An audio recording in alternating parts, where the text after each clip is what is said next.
Jimbo Paris, and you are listening to The Jimbo Paris Show.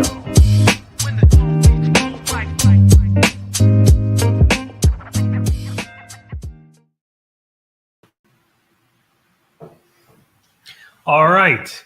So today we have Kim McIntyre, and she's from Orlando, Florida, and she is focused on stress relief and laughter. And basically, she's the founder and CEO of Joyful Being Transformations. And she essentially is focused a lot on self-help, but mainly improving the level of happiness that people have.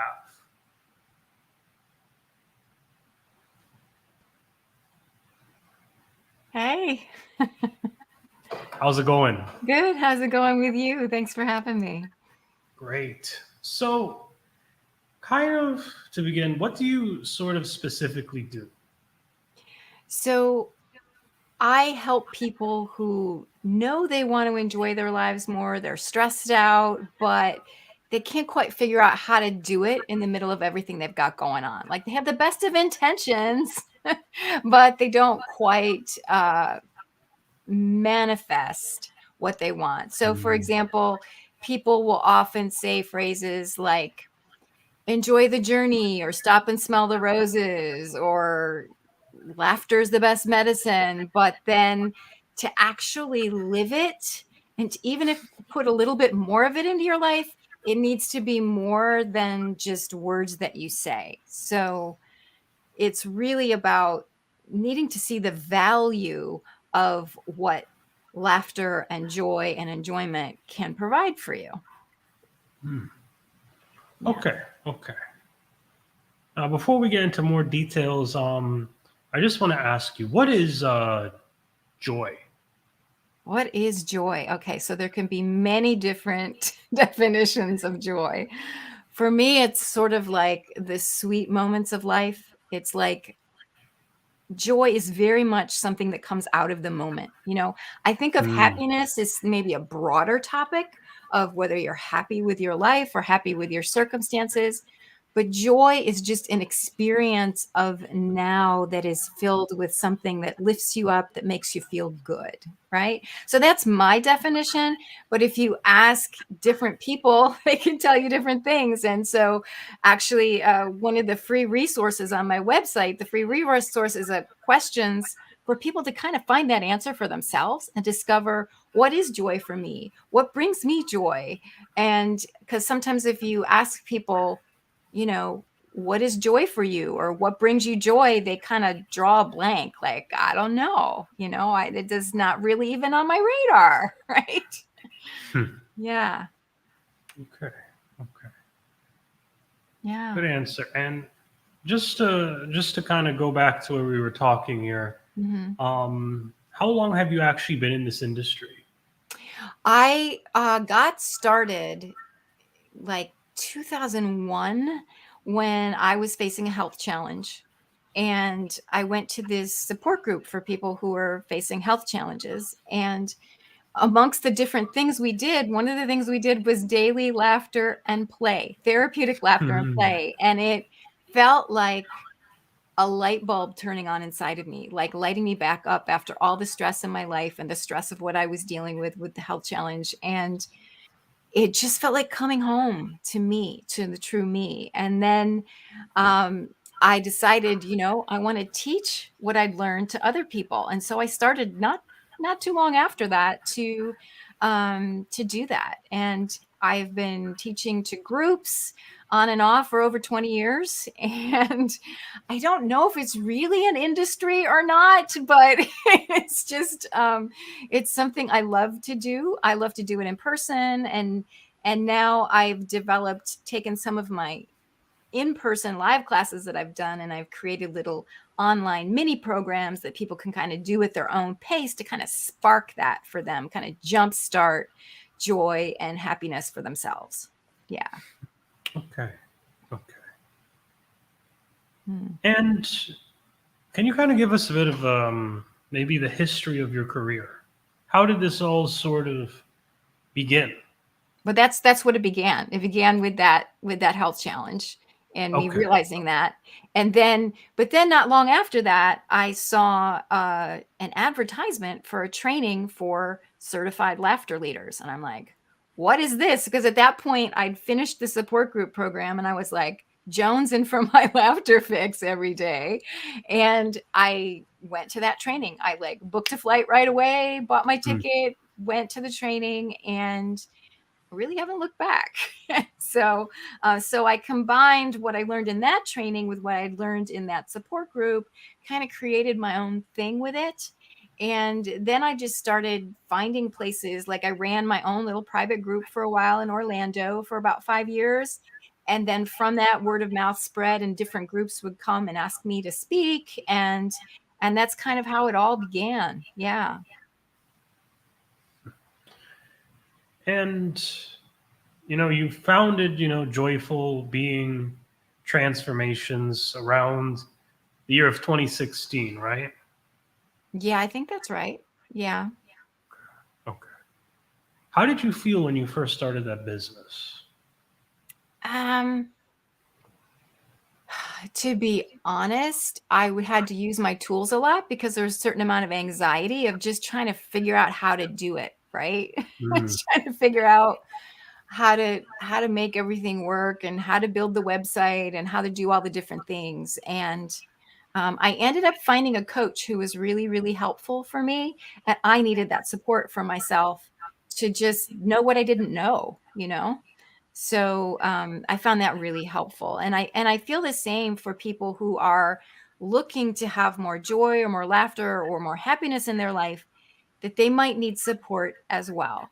And for some people, that support could just be like a mini program like I offer. But for other people, if they really are thick in the pain and the stress, they might need more advanced support than I offer. And they might need to see like a licensed mental health counselor or a doctor, even because sometimes other things in our life, physical things, can affect how we feel, whether it's exercise or what you're eating or health conditions or medications you might be on. That can also impact your mood as well. So those are all factors that people want to keep in mind. Okay, okay. Now, speaking of factors, you use certain types of terminology on the website, like joyful self. Can you kind Mm-hmm. of give a bit of an answer on what this joyful self is? I think it's a part of you that some people might think as your inner lighthearted self or playful Mm. self. It's really a part of you that for a lot of people in the stress of our world, that part of you doesn't get out much, right? That part of you doesn't get out to play because there's a lot of beliefs about I should be productive, every waking moment. I should push, push, push, drive, drive, drive. And all of that stuff is great. Having drive and accomplishment is all really important part of life. But if you don't balance it out, then you burn yourself out and then you're no good to anybody, right? So the joyful self, for me, it's when I did that support group back in 2001 and I got in touch with that part of myself. That's what the joyful self is. It's just this part that's kind of lighthearted and playful and willing to have a sense of humor and open up to see joy in the simple things in life. Yeah. Whether it's the simple things could be seeing the value in laughing and connecting with a friend, or making some time to enjoy a hobby that's relaxing for you, or literally taking time to stop and smell flowers. I mean, it can be something very, very simple that taps you into that joyful part of yourself. And sometimes people think it needs to be some big, huge thing, because huge events can be joyful, right? A wedding or a birth of a child or something like that. But it can also be the small little things. And I think people postpone what they think joy is, or postpone putting activities like that in their life. They think, oh, I'll get to it someday. But then you never get to it, right? You never let it happen. So you need to find a way to weave it into your everyday life more and more. And that's the value of it, because it lights you up, it gives you energy, it refuels you, recharges you. And so often people discount it or say that it's frivolous, but it's actually vital energy, life force for living your life and having a fulfilling life.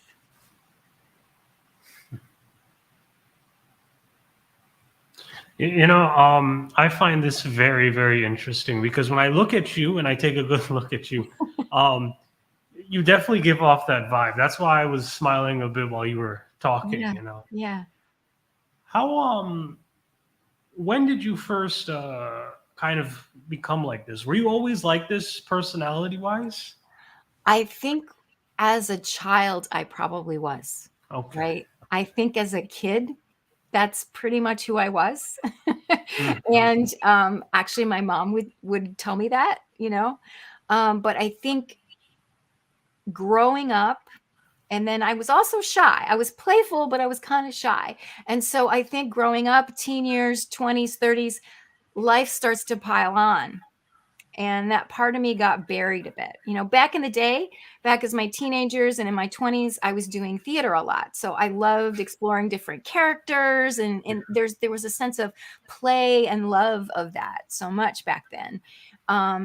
But it kind of got buried when I left trying to do that business. That business kind of kicked me upside the head because it's really hard to make it, in our entertainment business. And I got discouraged, I got stressed out, and then I think it was buried for a long time. That's why I feel like that waking up back in 2001, rediscovering it for myself was such a powerful event. And am I this way 24/7? Not necessarily. I mean, I have moods like everybody else. It's not about being perfectionistic, about being joyful.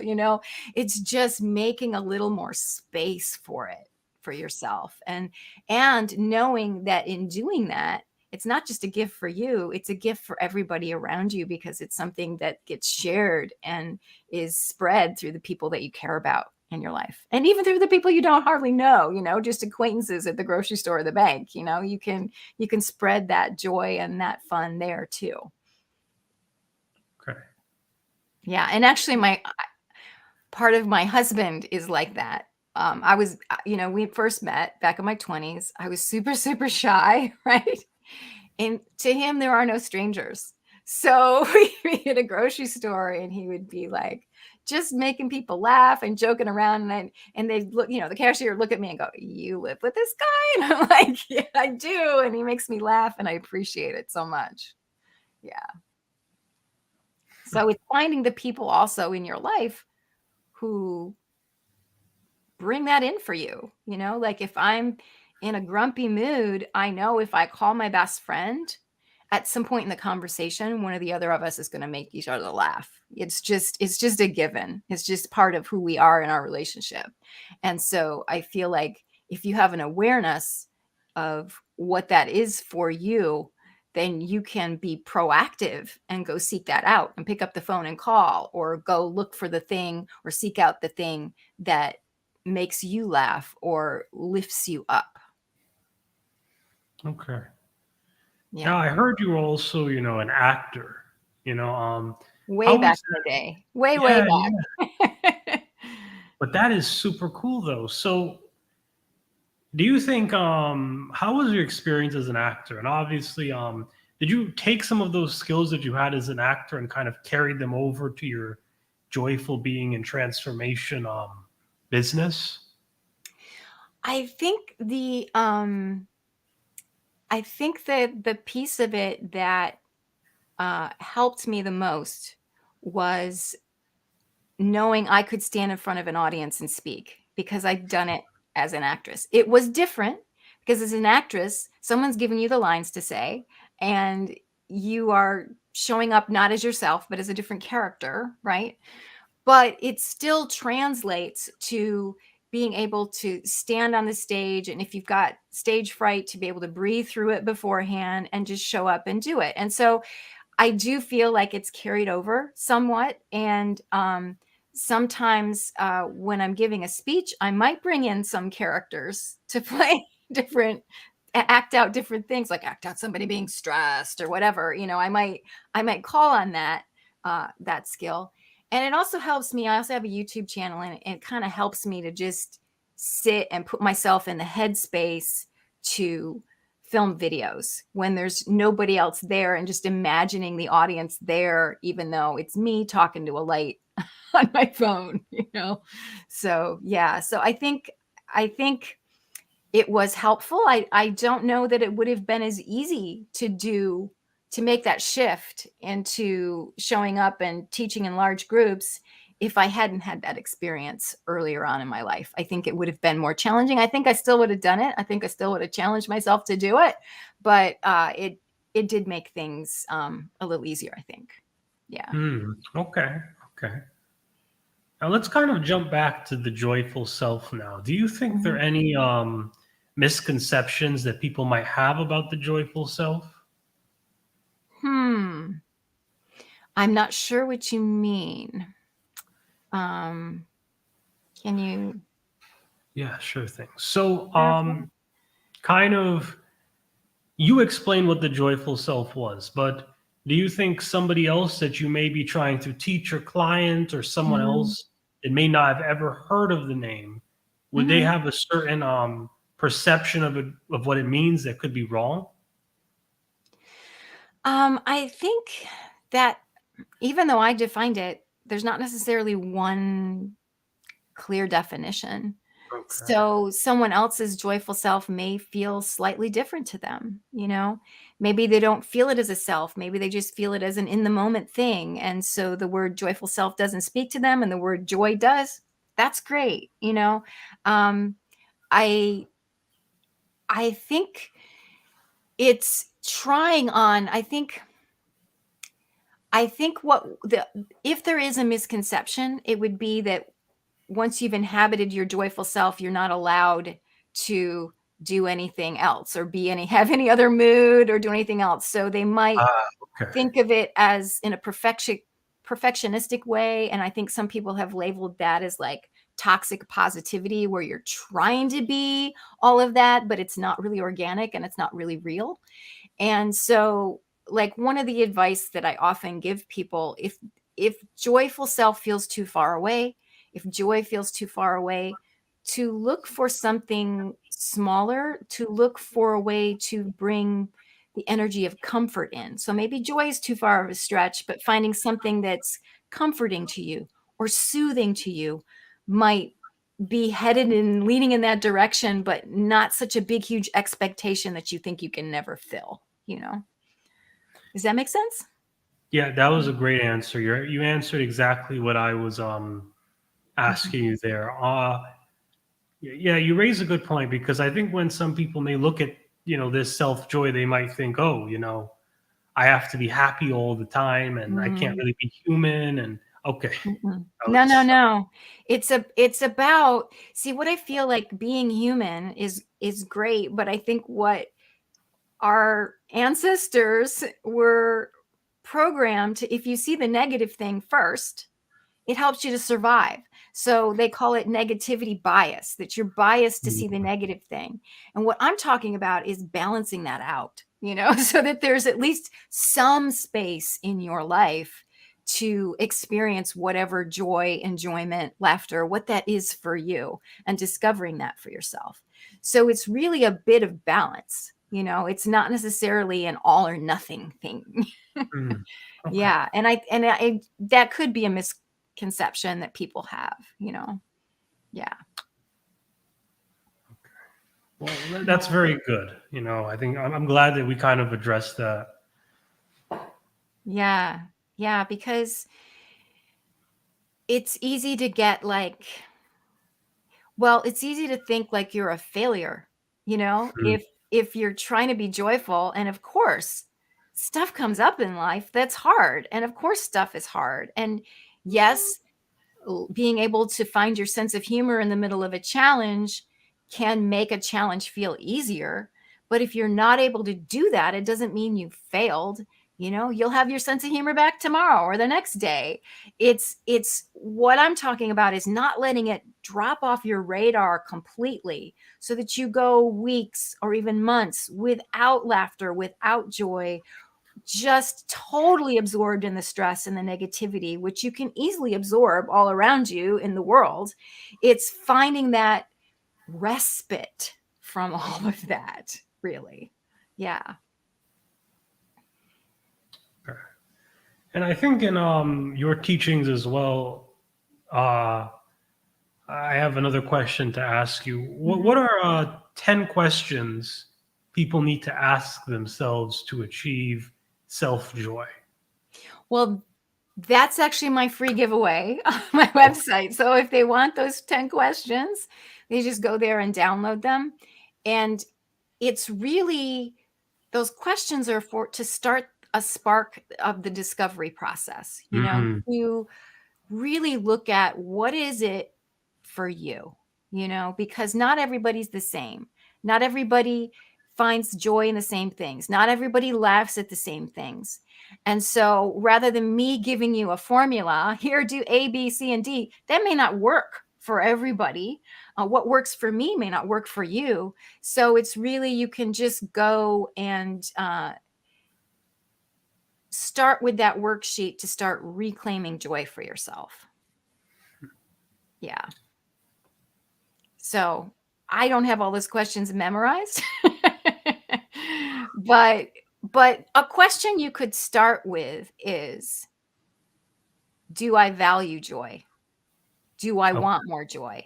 And if you do, then you can dive deeper into it, and most people do want more joy. They want to feel good, you like to laugh. Laughter feels amazing. So, yeah. Yeah. So, I'm thinking here because you are you're a very versatile person. You were a yogi for about yeah. 15 years, right? Yeah, I taught yoga for 15 years, and I've looked at a couple different places to get back into it, but unfortunately, the yoga school where I taught closed during the pandemic, and so it just they couldn't keep it open anymore because it was just a problem, and so yeah. But for yoga, I feel that they complement each other because the essence of the yoga that I taught was really stress relief. It was kind of like a reset button for people in their week to just come and have a space to breathe and relax and do a few exercises, move their body, and feel like they could just let the stress kind of leave off their shoulders so that they can feel more like themselves again. And so I feel like the laughter and the yoga kind of both give a similar benefit and a similar outcome, is just two different pathways to a similar place. Yeah. And I loved my yoga class. I loved my yoga students so much. I miss them like crazy. Yeah. I'm still in touch with them, some on social media and stuff. So that's really great. Um, and there's so many different pathways to the same feeling better place. And my point of view is to be willing and be proactive, each person to be looking for, what is that for me? What is that reset button for me? Reset buttons plural, because sometimes I think we need multiple ones. Some days one thing will work and some days another thing will work. But if you're just walking the same groove every day and not giving yourself that respite, then it's a potential to burn yourself out. So yeah, so the yoga was definitely an anti-burnout program. And for me, yeah, I like to explore. Now you hear it in what I'm saying. There's many different pathways. I like to explore a lot of different things, because a lot of different things are helpful. For me, I wake up in the morning, and as soon as I can, I meditate. Just 15 minutes. Some days I get to a really peaceful place when I meditate. Some days my mind is super busy with my to-do lists and things, and but just making the space to sit there and do it, whether I do it well or not, doesn't matter. It's making the space for it. Yeah. So, and I think it's just about showing up for ourselves and finding ways to have that self-care that's so important. Everybody talks about self-care these days, self-care this and self-care that. And sometimes people look at self-care as another giant list of shoulds that they're supposed to be doing. It just feels like more pressure and more stress. You want your self-care to lift you up, to maybe have a little joy in it, a little enjoyment in it for sure. And that will make you want to do it more, you know? So, picking an type of exercise that you enjoy or that makes you feel good, it reinforces it that you're more likely to actually do it. Okay, you used a very good phrase right there, showing up for yourself, right? Mm-hmm. Yeah. Yeah. Showing up for yourself. Yeah. What does that mean for you, showing up for yourself? Yeah. So, how do you think the average person can show up for themselves? Anyone listening to this? Mm-hmm. They could start by looking at, I think they know inside what helps them and what doesn't. They know Mhm. inside what they want to do more of. And it's, I don't know, for one person, it might be adding it to your to-do list. For another person, it might be put a reminder on your phone to go, oh, right, this is important to me, right? Whatever that thing is that's important, whatever that reset button is for that person, to make sure, that they have it. It might be an accountability buddy, to say, hey, this is important. And you have this other thing that's important to you. Let's touch base by phone once a week or text each other once a day or whatever it takes to make sure that you're being proactive and making it happen. And that's what I feel showing up for yourself is. And, if you have a job, you show up for your job. You show up and you do the work, and you have kids, you show up for your kids. It's just making this little bit of space somewhere in your day or your week to show up for you. Yeah.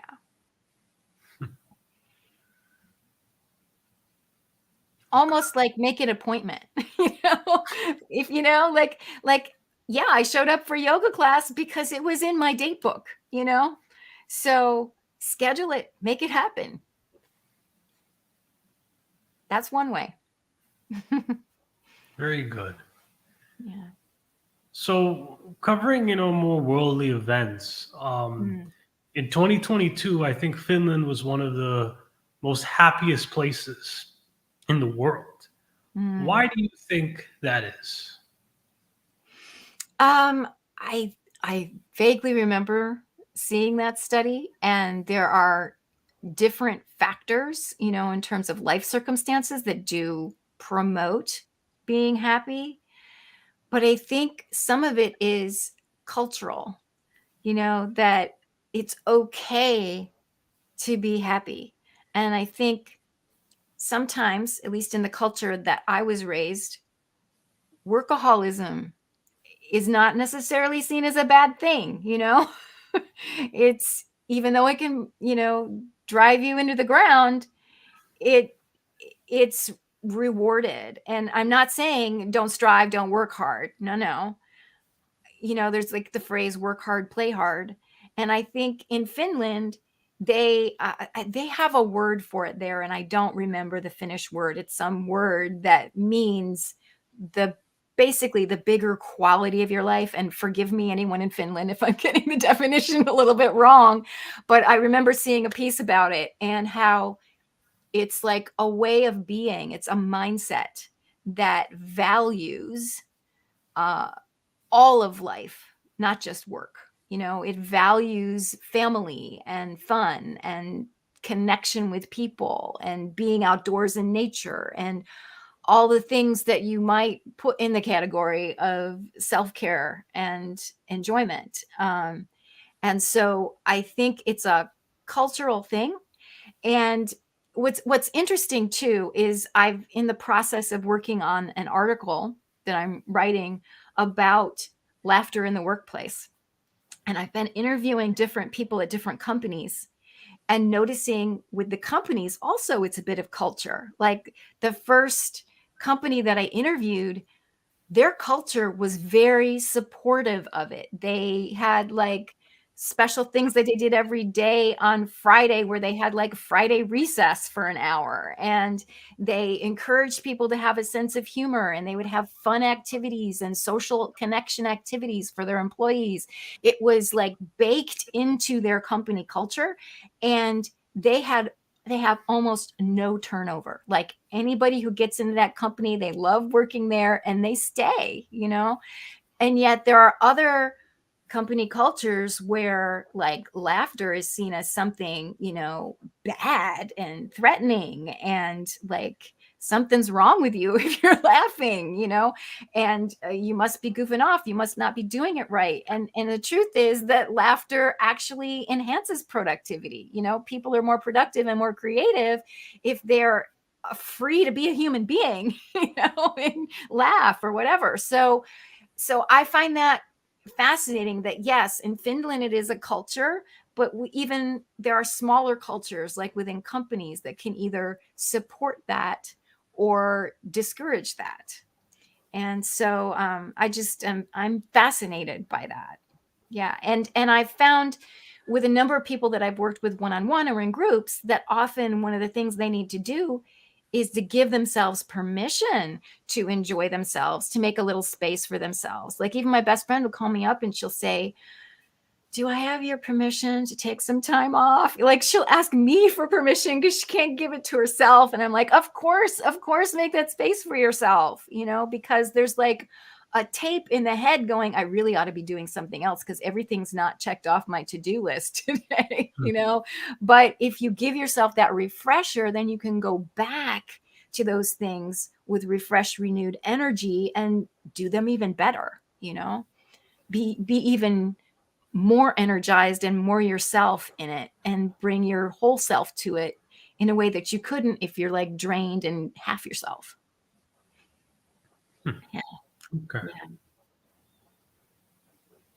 Yeah. Is that all started from Finland? That was that's a long train of thought there. Yeah. But yeah, I think it's even if our culture is not supporting it, then we have to find a way to support it within ourselves. If you want it. If you don't want it and it's not a value of yours, then so be it. I'm not here to shove joy down anybody's throat if they don't want it, you know? Yeah. Yeah. Now, when it comes to so before I actually go into the next question here, more about you, I just want to learn more about your clients. What types of clients do you focus on specifically? Is there any specific demographic you try and work with the most, or is it just everyone? It tends to be women. Not when I'm speaking. When I'm speaking to large groups, they're just large groups of people. But the people who tend to want to go deeper with me tend to be women. And sometimes I would say anywhere from their 30s to their 70s in different phases of their lives. And they're usually looking for how can I be different in my life and still go for my goals? So it's like going for your goals in a way that doesn't tear you down, if that makes sense. It's finding a way in that is their way, that is less stressful, but still moving forward. Because the opposite is sometimes people can get stuck completely. And if they get, you know, too much fear looking at what the next thing is. So we want to look at the next thing with a plan and some optimism and some self-care baked in. to make it easier for you. Okay. But when I'm doing larger groups, it's like larger groups is kind of everybody, and I've had all kinds of groups bring me in, and because we all need to laugh, we all need joy, we all need more fun. And so I enjoy the broad spectrum of the bigger groups too. And for in that instance, it really is kind of everybody.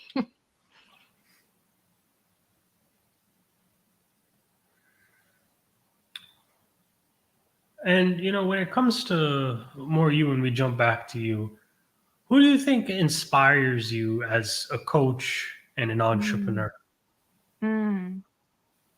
I would say my coach inspires me. Yeah, I have a Mm. coach and we do laser coaching once a week, and she inspires me and encourages me at the same time. And so she inspires me because she actually walks her talk, right? Like you can see her walking your talk, and that makes a difference to me. I don't want to take advice from somebody who's not actually doing what they say they want to do. And she inspires me because she gets me and she knows what I need. And so therefore that inspires me to go, okay, here's the next step for my business. And yeah, so I would say, and I'll say her name, Kelly Jo Murphy, wonderful coach. Yeah. And we talked about the coach. So Mhm. who is sort of the most notable client that you've had? And can you kind of explain why? Notable client? Notable in what way do you mean? Your Like favorite? my favorite. Okay. I'm not supposed to play favorites. So in a way, they're all my favorites. Okay. You don't have But to say a name. okay. There is one that I have worked with on and off. Are you still there? Did I lose you? Okay. My computer just did something weird. I'm still here, right? Okay. Yeah. So there is one client that I've worked with on and off for many years. And she is notable in that how far she has come, to be able to see her from back when I first saw her. She was struggling with her marriage. She had young kids at home. She was incredibly unhappy, and just looking at how can I take care of myself? What do I do? Like she was struggling with the decisions. And over the years, now she's got a job she loved. The marriage is long gone. Her kids are grown, and she is much happier. Like she's actually radiant, like you see her. I see her every now and then in the business where she works, because she works in a business that I frequent, and she is shining and radiant and bubbly. And that was not the person who first walked in that I met many, many years ago. So, and I love working with her. And there's another client who I've had long term on and off for many years as well, who's also a favorite. And for her, the challenge was the self beat up in the mind and really learning compassion for herself and having that compassion come in, because when she gets stressed, immediately the negative voice would pop into her head. And so to see how far she's come with that, and she's just amazing too. So I love speaking because I have that immediate sense of making a difference. But for a select few, I like going deeper because you get to see the long-term progress, which you don't necessarily see when you show up, make everybody laugh, and then go home. And you don't know what happened to people. So, but I like having that balance of both things.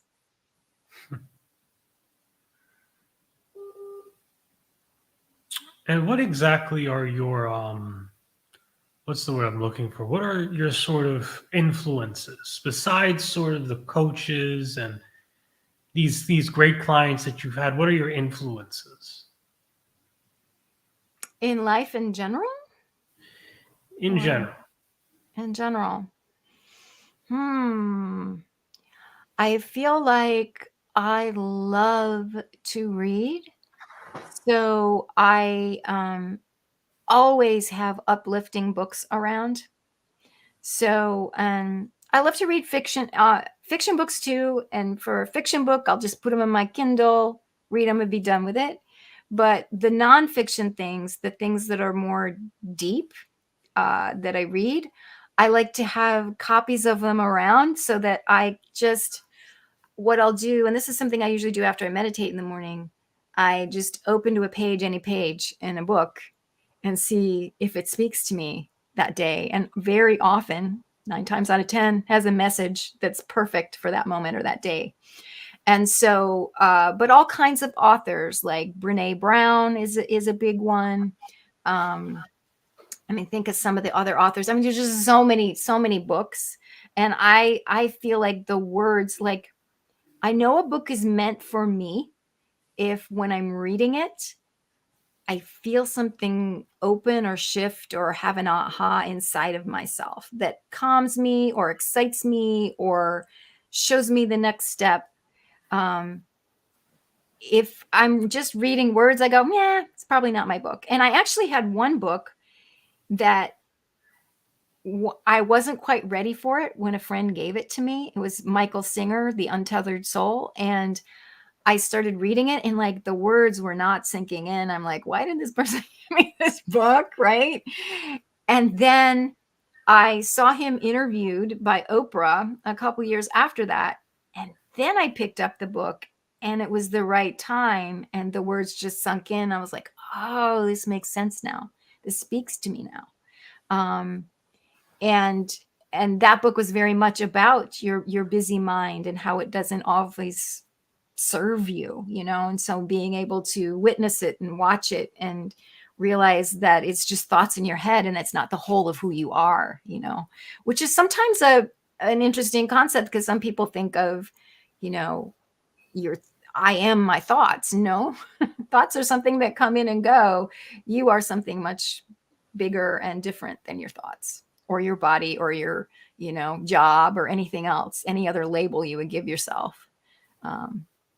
And I can see the next question coming from you. How would you define that? And I'm like, I don't know. That's for the philosophers.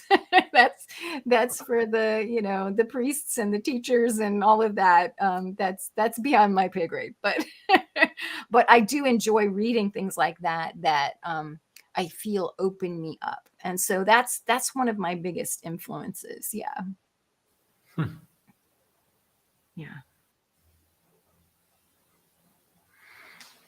Now, the last topic I kind of want to get into before we end this off sort of is laughter. Yes. So you sort of were the founder or facilitator of sort of the Orlando Laughter Club, right? Yes, many, many years ago. Yeah. I'm amazed you knew that, but it was out there. I got like some news coverage and I was on like NPR and the local channel 13 and stuff like that for when I did it. Yeah. And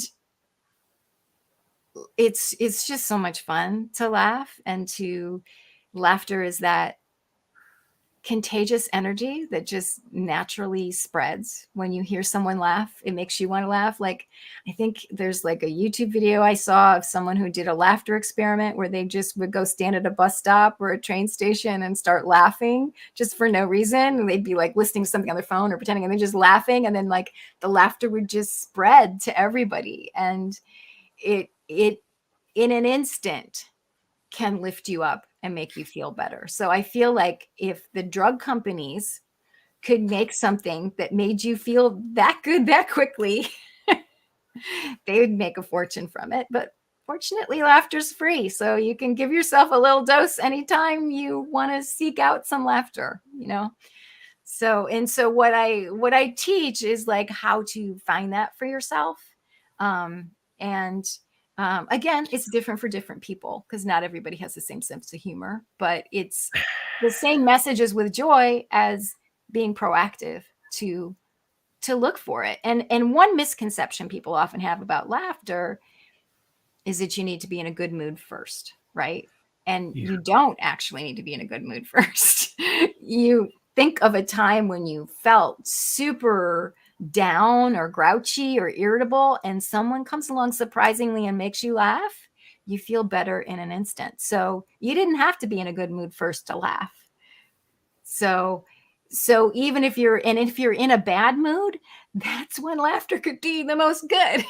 So that's a time to again, compassion. If you can't get yourself there and you can't get yourself to laugh, that's okay too. We're not doing that forced thing, but Yeah, that's what I've heard about with some of these clubs. They just tell you to laugh about things, or they well, just force it out. that's what you're talking about is laughter yoga, and that's part of what I have taught in the past is laughter yoga. Okay. But with laughter yoga, I teach it a little different than other people do, because sometimes like the laughter yoga people will just be all like, rah, rah, let's go, and I kind of like set it up for people to understand the value of it and why we're doing it, and that there's some science behind it, and so that they understand that their body can't tell the difference between the fake laugh and the real thing.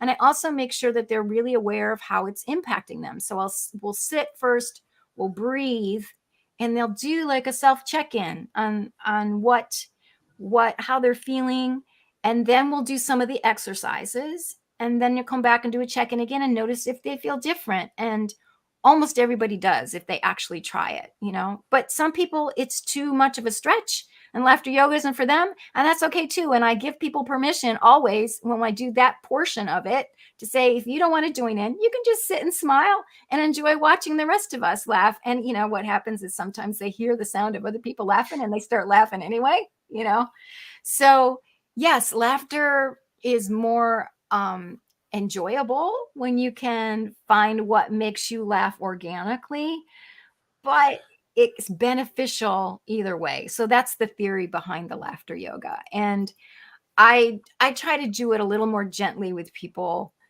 when I do that portion, but that's not the whole picture. The rest of the picture is is similar, going on that discovery process for yourself of what makes you laugh, and knowing that, so that you can then seek that out. I think that's the big one, because I think the biggest gripe I've noticed is that I wouldn't even say it's the science. Okay, I'm not that type of person, but it's more so the way it sometimes just looks very unnatural. You Yeah. know, it looks more like something you're forcing out rather than Right. something that just comes up, in the moment. So are you Right. trying to make it more natural? Is that it, or Um, does it become natural? Forgive me with all the questions, but I think so. Yes, sometimes forcing it makes the natural come, and sometimes it doesn't. So it is. So I like to set it up in the such of thinking of like you're a kid playing make believe, or you're an actor playing a role. So it's not so much like you're forcing yourself as let's try this on in a playful way, and see how it goes. So maybe it's my theater training, but it sounds more natural when it comes out of me. Like I can just do it like, and it sounds more, but I know what you mean. Like you see people going, ha, ha, on YouTube videos or whatever. And it looks like a bit much, but you would be surprised even when you do that, right? That's not necessarily what I do with my people, but even doing that, it moves the energy and in your body. It gets your body moving. It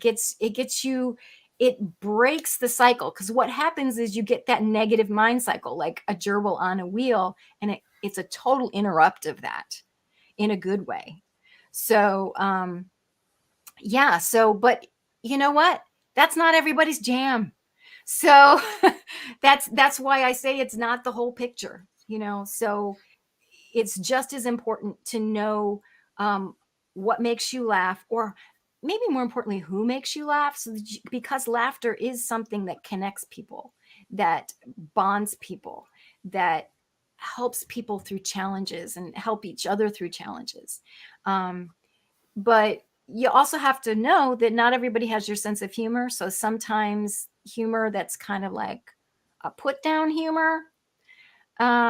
Some people, they do that jibing back and forth kind of humor, and they know that that's what they do, and they know they're not taking it seriously, and it works for them.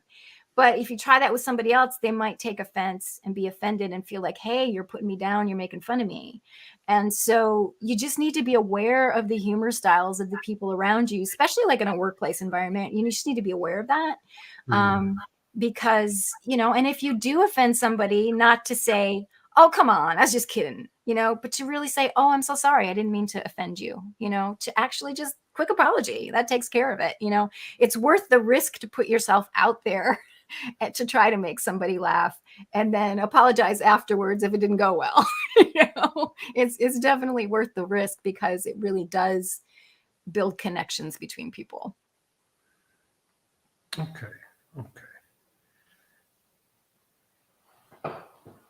So when it comes to so just kind of get back on topic here. When it comes to sort of practicing self-love, do you think you can give anyone any type of advice?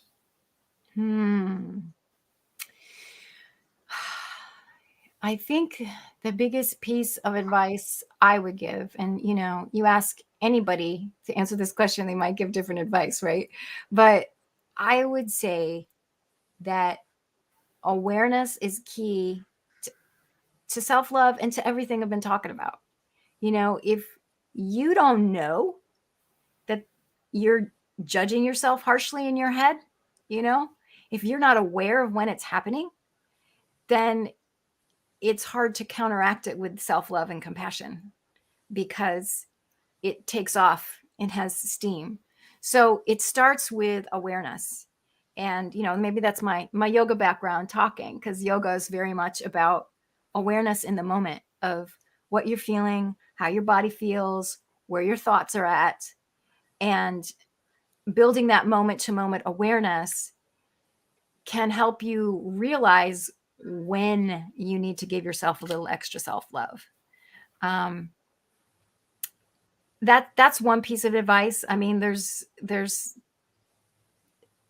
self-love is so key to, I think, to being able to feel joyful, to being able to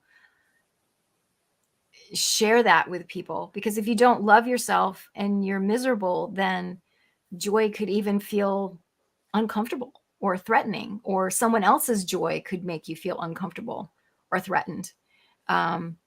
So loving yourself, and that means loving yourself where you are in all your imperfections, because nobody's perfect. Having that compassion for yourself as a human being where you are, that, we all get different emotions. We all have downs. We all have ups. We all have different challenges and situations we're facing. And you know what? We're not going to do it perfect. We're going to make mistakes. We're going to screw up. It's part of life. And so when you love yourself, you can have compassion for that. And you can self-talk to yourself like, it's okay. You made a mistake. You'll fix what you can. And then we'll move on from here, Okay. This was a very good interview. Thank you. I enjoyed our conversation. You asked some very deep and interesting questions. So thank you so much. All right. Well, good talk. Let's end this off here. So just a few shout outs. First one being our special sponsor today is Judy Ryan. She's the CEO of LifeWork Systems. She's our affiliate partner, and she basically wants to help companies build a kind and collaborative culture. And she basically has the main solution for you if you're a corporate business looking to, or any type of business looking to improve your infrastructure. Now, next thing, we have a YouTube channel. Subscribe to us now. We are slowly growing in subscribers. And then next thing we have to address is the Roku channel. This will be on Roku TV as well as all of our other episodes. So when that comes out, we'll let you know too. And yeah, thank you again, everyone. I'm Jimbo Paris. This is the Jimbo Paris Show.